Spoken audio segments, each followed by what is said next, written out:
You're on the road beyond. I'm Todd Duplantis. Glad to have you with us tonight. Welcome, Facebook Live. We've got a great show lined up for you. About the next half hour or so, we're going to talk about ghosts tonight. My co-host, Ike McFadden, that is his favorite subject, isn't it, Ike? Why do you say that? What makes you say that? I'm just saying, you're always a big skeptic. So you're the skeptic. I'm the more open to believe. You're just the more give me the proof guy. But ghosts, we're going to talk that tonight. Well, we could say you're the more gullible, maybe. Oh, yeah. There we go. We're already going to go there. We're not even a minute into the show. Here we are. All right. So, Ike, you've had a good week so far? Yeah, so far. It's, as you know, I'm up in the Tennessee mountains. It's beautiful. I haven't seen any sea monsters, but there's no sea, no coast nearby. So that's kind of par for the course. I'm not saying, I'm just saying, okay, go on. No, I had nothing else to add. That was it. I grew up, I'm in Houston right now, and I grew up in this area. In fact, our guest tonight, Ike, is from the Spring area. Well, not originally from Spring. We'll get to that in a minute. But she lived out in the Spring, Texas area. And I grew up not that far from there. In fact, Ike, you'll love this story. When I grew up in the area, there was all these rumors about something called the Blue Light Cemetery. And this was a cemetery that was supposedly haunted. And supposedly there was a blue light you could see at all times. So when I went to U of H, University of Houston, I was living in the dorms, which is a good ways from Spring, gather, okay? And one Saturday, we're like bored, and we said, I tell everybody the story of the Blue Light Cemetery. And everybody's like, let's drive out there and look for it. So we drove all the way out to Spring. It's like 3:00 in the morning. It's about a 45-minute drive. We find the area where the Blue Light Cemetery is. We go traipsing through the woods looking for a blue light. We never find it. But the coolest thing about it, we found the sandy banks of a creek in the area. I believe it's Cypress Creek. So we decided, hey, this would be a good place to build a bonfire. So for the next 6 weeks, every weekend, we'd recruit people to drive all the way out to Spring. We'd build a large bonfire.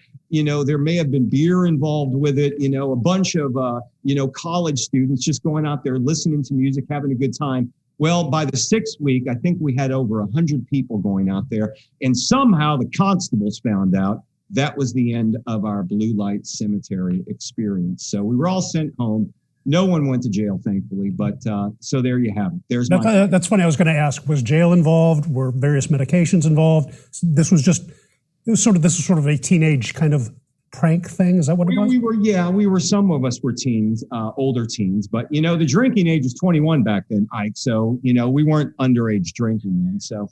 But there you have it. This was in the 80s, and a lot of things went back then. But anyway, our guest tonight is talking ghosts of Old Town Spring, and her name is Karen Miller. Now, previously, before coming to the States, Karen spent many years in Scotland as a guide for the Witchery Tour in Edinburgh and the Ghost of Glasgow Tour company, and also she led a team of paranormal investigators in the UK, Ike, for over 15 years.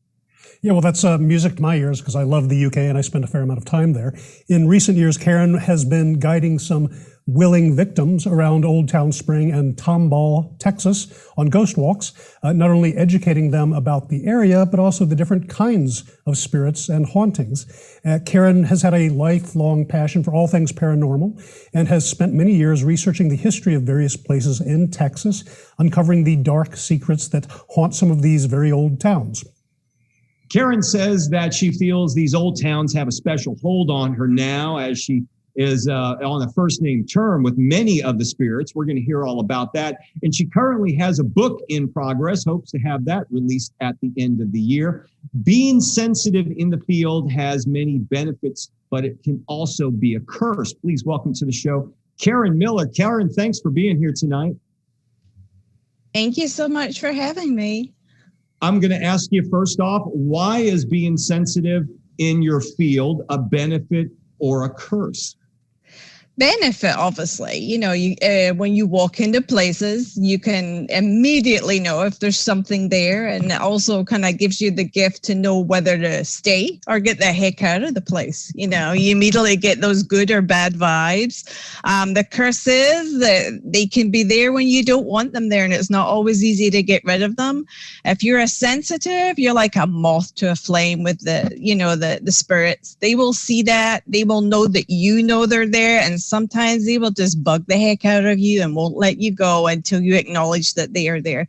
We can walk into old hotels or old restaurants with my family, and there they are, and you try and ignore them, but they're there. They want acknowledgement, and unless you give them that acknowledgement, they ain't going anywhere. So unfortunately, I have never learned to close that door down. I just don't know how to do it, What are they looking for? Are they looking to communicate, or do they have an agenda?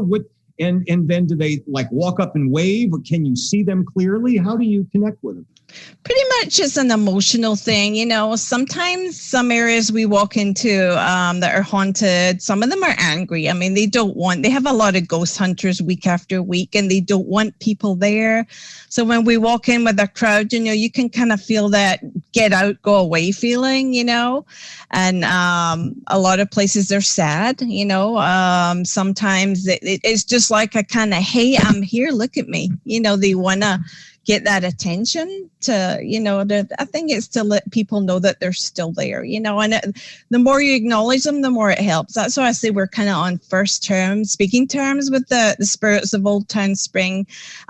Usually if we walk in there and you introduce yourself and say, okay, this is who's here, this is who she is, this is what she does, this is what she likes, this is what she doesn't like, then you'll kind of have a peaceful tour. I have literally walked in some places. I've been on a rush and I've kind of omitted some stories, and boy, we get things thrown at us like sticks, stones, pebbles.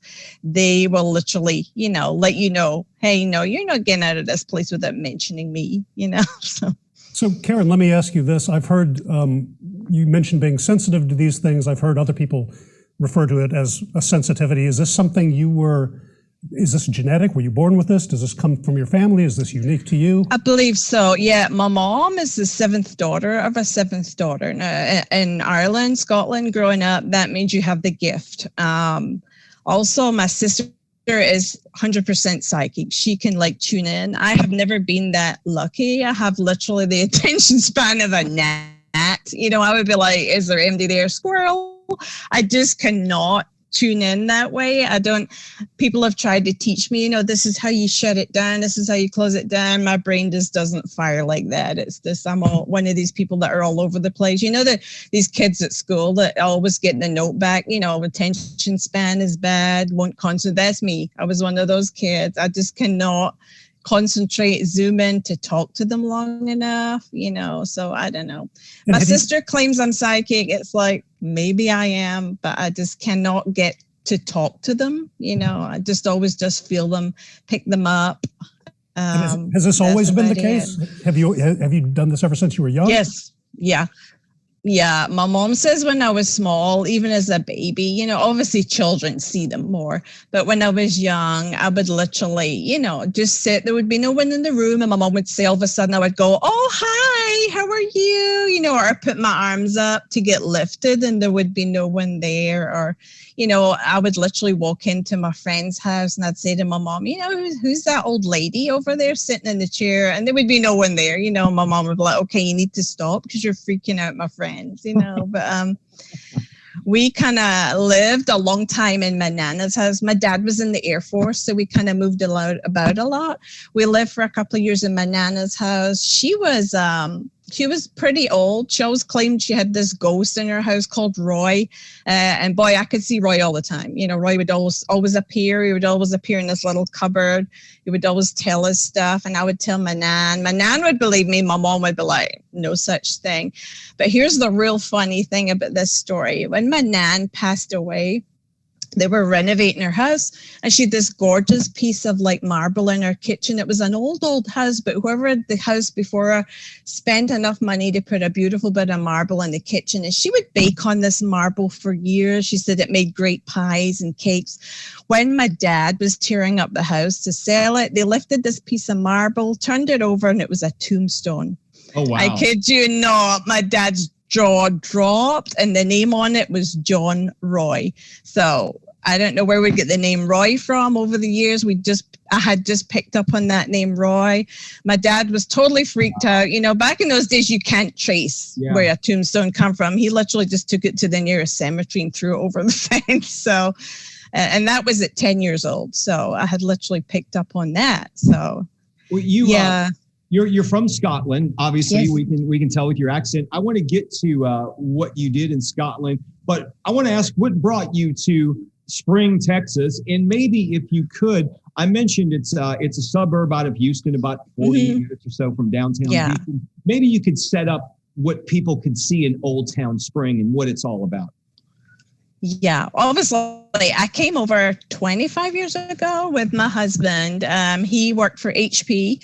I told him 2 years maximum and I'm done. Of course, 25 years later, 2 Texan kids later, you know, I'm still here. But about maybe 15 years ago, I was missing my ghost tours. You know what it's like once you're into the paranormal, that is you. I was doing little investigations myself, and I found this place called Old Town Spring. And there was an old gentleman there at the time called Randy Woods. Mr. Woods is still alive. He's now retired and living up north now. I still keep in touch with his family. Mr. Woods had a little ghost tour in Old Town Spring, and Pete will remember him. I'm pretty sure Mr. Woods will be around when Pete was around at that time. Mr. Woods maybe had 5 tour stops, and I would walk with him any chance I got. He couldn't walk anymore. He was getting old, and he pretty much said, you know, if you want to take this tour and run with it, just take it. And that's just what we did. But it took me 2 years before I launched it, because people were then coming up and telling me all these stories, you know, of things that had happened in the town.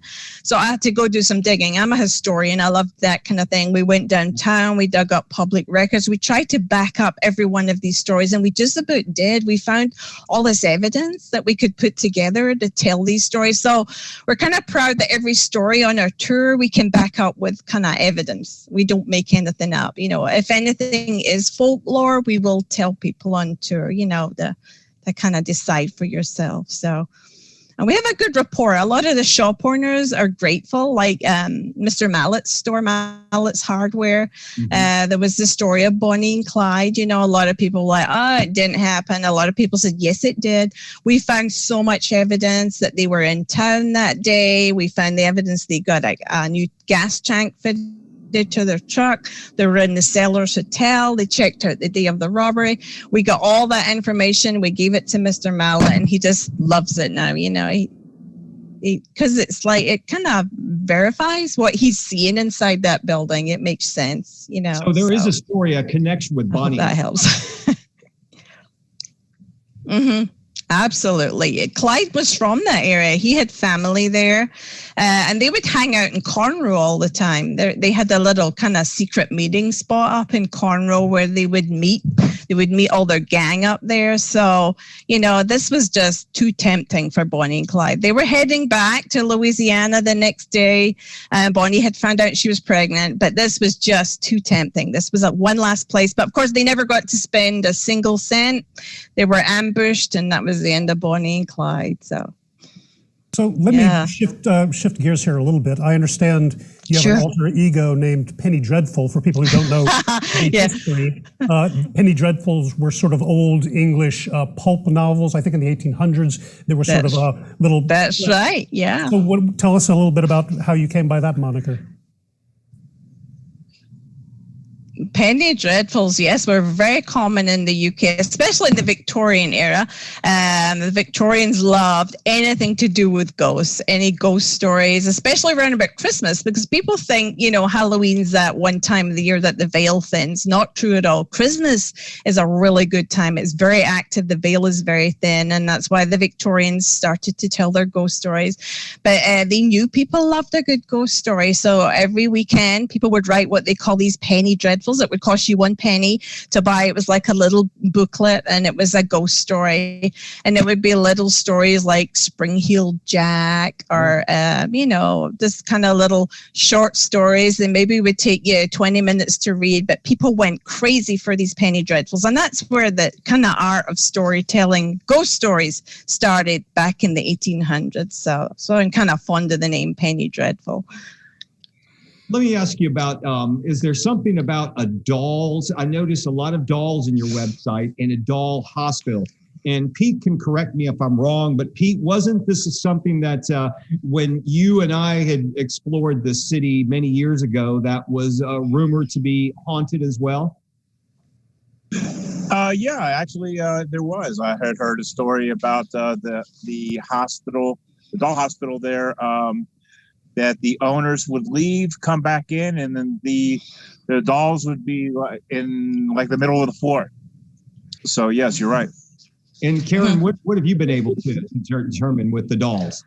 Okay, we dug up quite a few things. Obviously, the owner is amazing. We love her to death. She's been on the Travel Channel so many times with incidents that have happened in there. Her latest one was she was repairing a doll that was supposed to bite people, and she kind of took it with a pinch.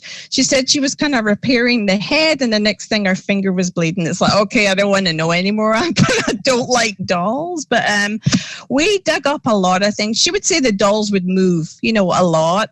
But 1800s, that was called the Doll Emporium. It was not the Doll Hospital. And people would actually bring pictures of their dead children or their dead babies. It was pretty sad because they had TB in the town at the time, and it wiped out a lot of kids. They would bring the children, and the dolls were not originally made as toys. They were made as vessels. So they would make these dollies in the image of the dead children, and they would hope that the spirit or the soul of the dead baby would go inside the doll.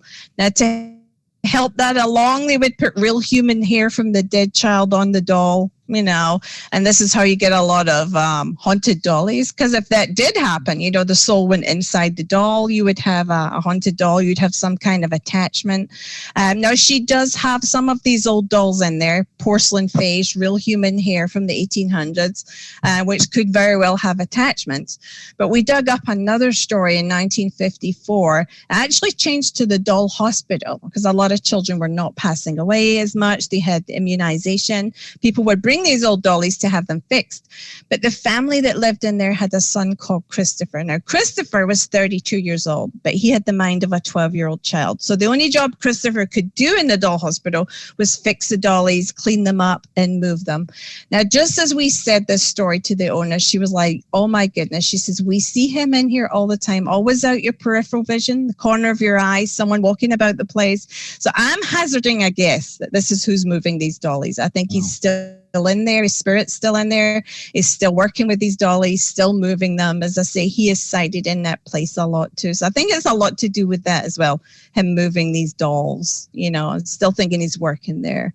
So I hope he's still there. That would be nice. Well, that's interesting. Let me shift gears here again.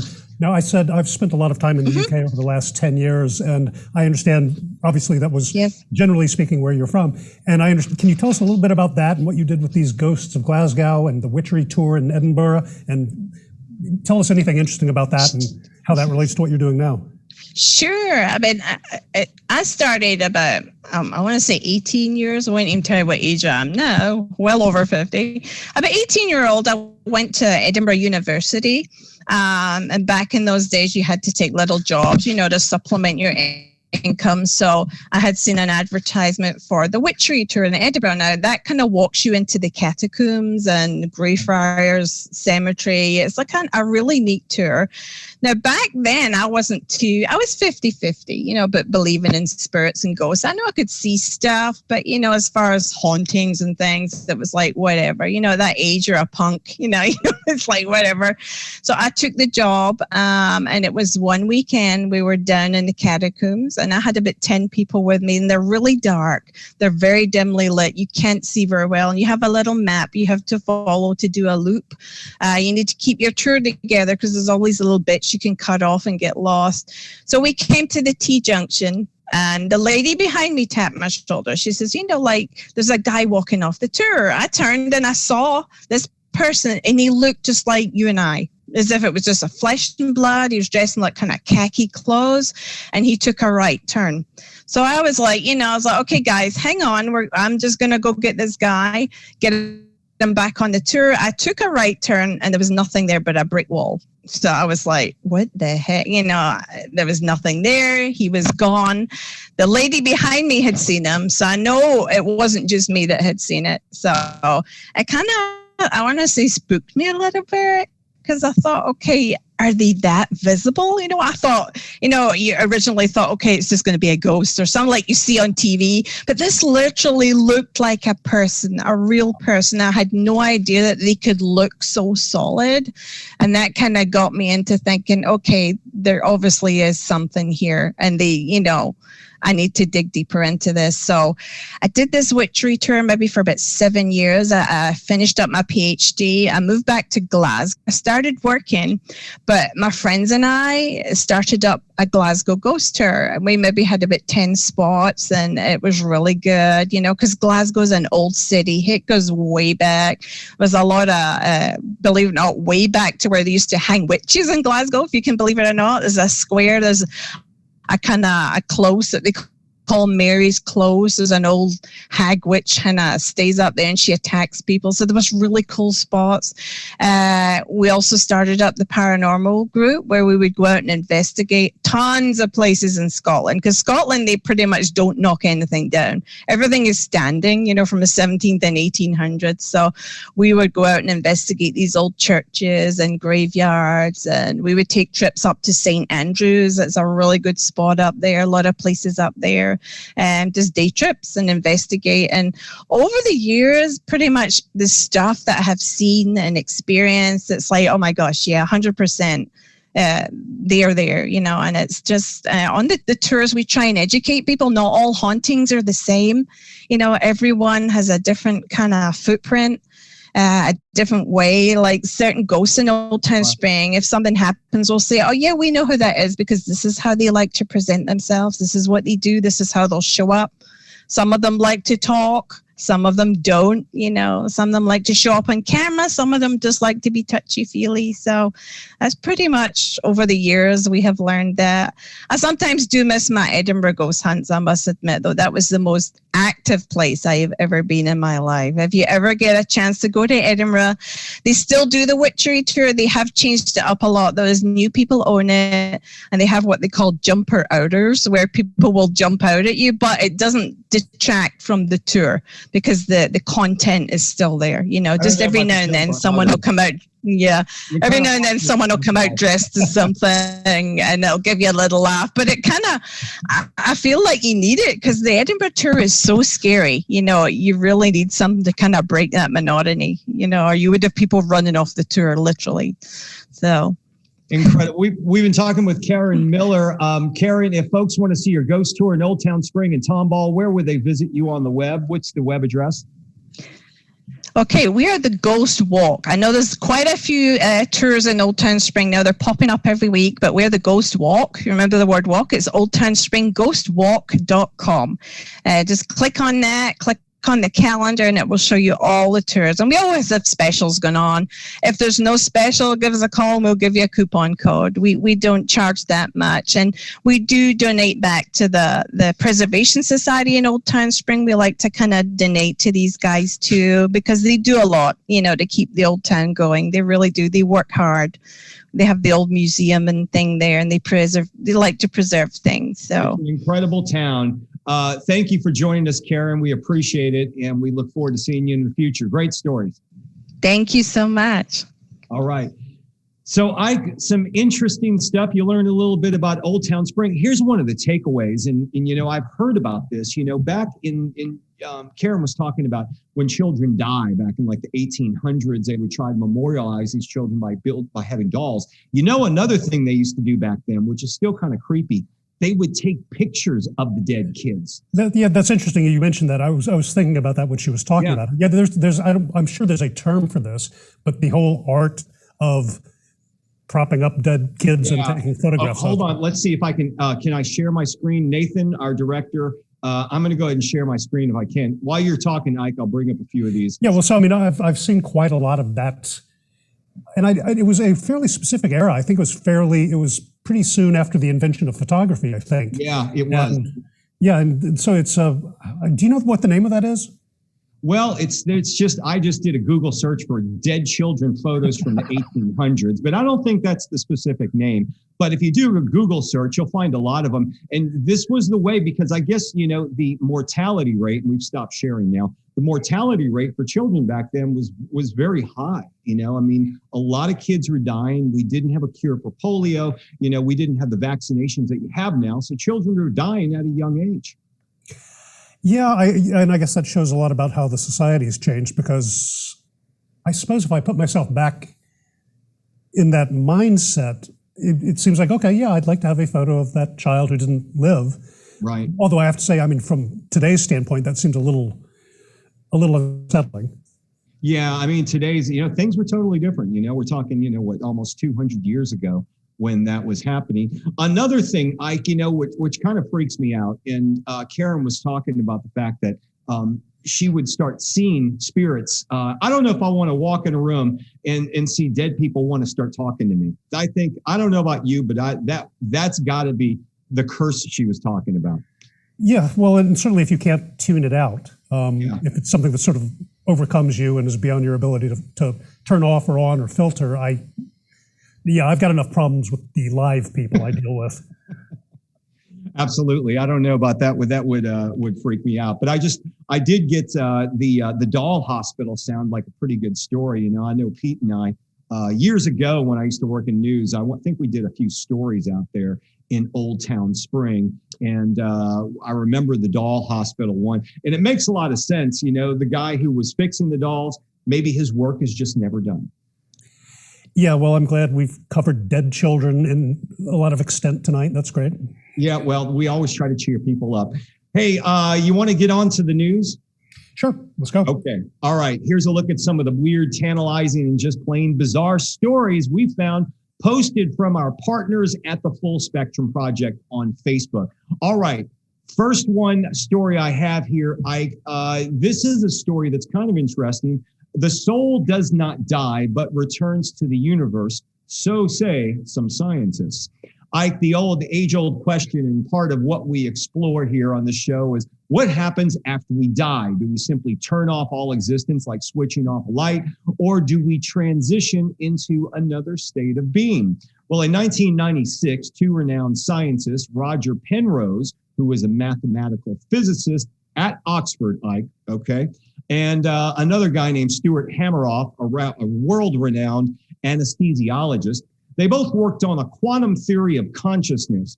Both theorized that the human brain is actually a biological computer and that human consciousness is a program controlled by a quantum computer inside our brains. Well, they say that the computer will exist and retain information such as memories even after death.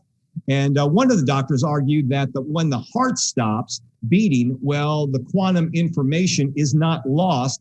And this can be proven by if the person is resuscitated and brought back to life. Now, if they aren't brought back to life, he thinks that information, what happens to it? Well, it's scattered around the universe. And if they die and they are not brought back to life, the information inside them continues to exist in the form of a soul. Okay, what do you think there? Discussion? Well, I know Penrose. I mean, he's a fairly famous physicist. I don't know that other fellow. Had you heard of him before? No, I haven't. I know he's an anesthesiologist because that's what the article said. Well, it's interesting. My father's an anesthesiologist, and I do know that they do pay a lot of attention about how to lower people using drugs, usually down to these various thresholds of consciousness they have. And it's not just sort of off or on. It's sort of, normal consciousness. And then they have something called twilight, I think, and then they have fully sedated unconscious. So it does seem like the right kind of person who might have some kind of insight into what happens when the brain gets to various states of consciousness or unconsciousness. Well, what I read out of it, it sounds like, two guys getting together who are open-minded, but trying to use quantum physics to prove that there is a human soul by the fact that information has to go somewhere. It's retained, whether it be on a hard drive or out there in the universe. Well, if you don't mind, I'll switch gears again. Yeah, let's do it. Something we were talking about this before we started recording, but to catch people up, we were discussing, as everyone knows, it's been in the news a fair amount in the last 2 to 3 weeks, these UFO aerial phenomenon that is being at least taken more seriously in places like 60 Minutes, the Washington Post, New York Times. And the thing that strikes me about that is there's been a fair amount of video stuff that's sort of been coming out along with some of these stories. And while some of it is fairly recent, there were 2 or 3 videos in particular that have gotten a lot of attention. A lot of the videos that I'm aware of were really not recent. Some of them were 5 years old, some of them were 10 or 15 years old. Yeah, so my question is, since so much of this stuff is not new, what do you make of why is this in the conversation in the national consciousness now all of a sudden? Well, a lot of the video, I think you're talking about the Tic Tac video, that wasn't released originally by the government. That was leaked out by people who got a hold of the video. In fact, one of the guys I think who played a big role in this, correct me if I'm wrong, was the guy who used to be in Blink 182. Yeah, oh yes, he's got that To the Stars thing. Yeah, and he also does Angels and Airwaves. That's his current band. Anyway, this video was released a few years ago, and it just was recently within the last couple of years that the government said, hey, yeah, those are actually videos we had. And yes, the Navy did take them. We're not really sure what they are. And guess what? You know, you've got all these congressmen, Marco Rubio, I can think of off the top of my head, who come forward and saying that, you know, there are things in our sky. We don't know what the hell they are. We can't protect you from them. You know, they may be drones from Russia that we don't know anything about. But what's amazing to me, Ike, is these things are defying the laws of physics, gravity, with the type of speed they're reaching. They're making right-hand turns at something crazy like 3,000 or 4,000 miles an hour. And it's just amazing what they're doing. So they're saying there's not technology on Earth that could produce these that we know of. Well, still, at least some of the stuff I've seen, I think there are some potentially normal explanations for them, because so much of this relies on 2 things. One is video footage, and then a human eyewitness. In a lot of cases with these videos, though, this was stuff that was taking place beyond the horizon, and a lot of it is just radar or infrared or so forth. So I'll say it's up in the air to me about exactly what it shows, but it is still interesting to me that for some reason, recently, it's been being taken more seriously by major news outlets. And I don't know what that means, but it does catch my attention. Well, there's supposed to be a disclosure document, and I'm sure we'll be covering that fully extensively on the show. That'll be released next month as part of a stimulus bill that was released at the end of the year. That was in one of Trump's stimulus bills that he released. There was going to be disclosure of UFOs. They had 180 days to do it, and I think their time's coming up next month with that. So we may have a lot more to talk about. And like, you know, you also got to look back at, from all the interviews I've heard with experts who've been there on the ground, who've seen these UFOs, who were in the military. One thing they all come together and say is that they were told to not report it or to lie about it. Now they're coming forward, and they all seem to have that same story. So there's been a lot of suppression that's happened over the last few years, or last decades, if you want to look at it that way. Well, I hope you're right. I mean, I remain to be convinced, but I'd like nothing better than to see something convincing. So we'll see what happens with it. I think we just need to wrap our heads around the fact that these may not be things from other planets. They could be from Earth. We just don't know where they're coming from. We'll see. We'll see. Ike, all right, we're going to wrap up this show. You want to remind people about our social media channels? Yeah, we've got obviously Facebook Live. This stuff also usually goes up pretty quickly on YouTube on the Road Beyond podcast. You can look us up there. I believe we have a Twitter feed as well. Yeah, Road_Beyond. Yeah, and also we send out mailers, postcards, a lot of things like that. The kids love that stuff these days. Ike will send out signed pictures as well. Just write into the show and ask for one free of charge. We'll send it to you. Ike, we'll see you next week. See you next time, sir. All right. Y'all have a good week. We will see you the next time on The Road Beyond.